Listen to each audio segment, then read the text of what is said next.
आज हम लोग डिस्कस करेंगे सेक्शन 304 ए इंडियन पिनल कोड के बारे में। 304 ए जो है वो हिमाचल प्रदेश का सेक्शन है। हिमाचल प्रदेश विधानसभा ने सेक्शन 304 ए इंडियन पिनल कोड को 1997 में अमेंड किया था। स्टेट का संशोधन है, राज्य संशोधन करके सेक्शन 304 ए को जो है इंट्रोड्यूस करा। सेक्शन 304 ए कहता है कि कोई व्यक्ति इंटॉक्सिकेशन की स्थिति में किसी व्हीकल को चलाता है या चलाने का प्रयास करता है और उसके द्वारा किसी व्यक्ति की मृत्यु हो जाती है या फिर बॉडीली इंजरी, किसी ऐसे व्यक्ति को ऐसी कोई चोट पहुंच जाती है जिससे उसकी मृत्यु होने का अंदेशा है, ऐसे व्यक्ति को उम्र कैद या फिर 7 वर्ष तक की सजा का प्रावधान इसमें रखा गया है। अभी यहाँ पे मैं आपको बता दूं कि जो 1997 में जो अमेंडमेंट हुआ था उसमें वर्ड था पब्लिक व्हीकल। तो पब्लिक व्हीकल में क्या आते थे, जो टैक्सी वगैरह थे या गुड्स कैरियर वगैरह थे वो आते थे। पब्लिक व्हीकल जो टर्म है, पब्लिक व्हीकल जो वर्ड्स हैं उनको 2011 में एचपी विधानसभा के द्वारा अमेंडमेंट करके अब जो पब्लिक व्हीकल्स हैं उसकी जगह आ गया एनी व्हीकल। मतलब हिमाचल प्रदेश में कोई व्यक्ति किसी भी व्हीकल को अगर चलाता है इंटॉक्सिकेशन की स्थिति में और उसके द्वारा वो किसी की मृत्यु कर देता है या फिर कोई शारीरिक ऐसी इंजरी पहुंचाता है जिससे किसी व्यक्ति की मौत होने की संभावना है, तो ऐसे व्यक्ति को उम्र कैद या फिर 7 वर्ष तक का सजा का प्रावधान है। अब सेक्शन 304 ए में इंटॉक्सिकेशन की बात करता है। तो इंटॉक्सिकेशन क्या है? इंटॉक्सिकेशन आईपीसी में कहीं भी डिफाइन नहीं है। तो इंटॉक्सिकेशन को डिफाइन किया honourable Himachal Pradesh high court ने।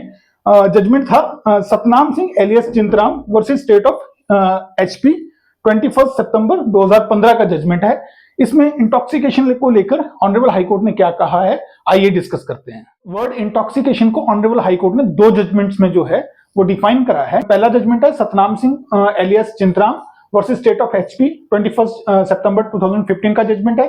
सेकंड जो इंपॉर्टेंट जजमेंट है 304 ए के बारे में वो है Jagdev Singh versus state of HP 5 नवंबर 2015 का जजमेंट है। इन दोनों जजमेंट्स में ऑनरेबल हाई कोर्ट ने कहा कि इंटॉक्सिकेशन वर्ड को जो है कहीं भी डिफाइन नहीं किया गया है और ऐसा भी नहीं कि इंटॉक्सिकेशन केवल शराब पीने से ही होती है। इंटॉक्सिकेशन किसी भी प्रकार का नशा लेकर हो सकती है और इंटॉक्सिकेशन को अगर डिफाइन किया गया है तो ऑनरेबल हाई कोर्ट ने कहा है कि Lyon's medical jurisprudence and toxicology page number 626, उसके बाद medical jurisprudence and toxicology page number 590, Parikh's medical jurisprudence and toxicology page number 855 में ऑनरेबल हाई कोर्ट ने कहा कि अगर हम लोग इंटॉक्सिकेशन टर्म को देखें तो इन 3 मेडिकल ज्यूरिस्प्रूडेंस की बुक्स में जो है इसकी डेफिनेशन मिलती है। डेफिनेशन क्या है कि a person who has consumed 150 to 300 mg alcohol would be drunk. मतलब कोई ऐसा व्यक्ति जिसने जो है 150 से 300 mg शराब जो है वो अगर पी हो तो वो व्यक्ति ही ड्रंक होगा।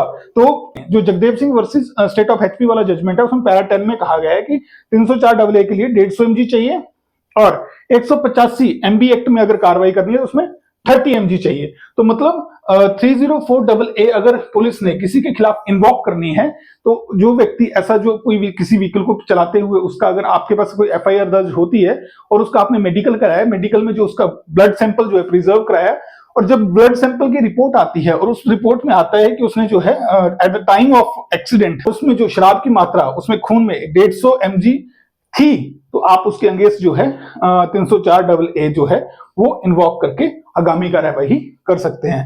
तो आज के लिए इतना ही। अगर आपने मेरा चैनल अभी तक सब्सक्राइब नहीं करा है तो सब्सक्राइब जरूर करिएगा। सभी आईयूज के साथ शेयर कीजिए ताकि ज्यादा से ज्यादा लोगों तक ये वीडियो पहुंच सके। तो मिलते हैं हमारे अगले वीडियो में। जय हिंद, जय भारत।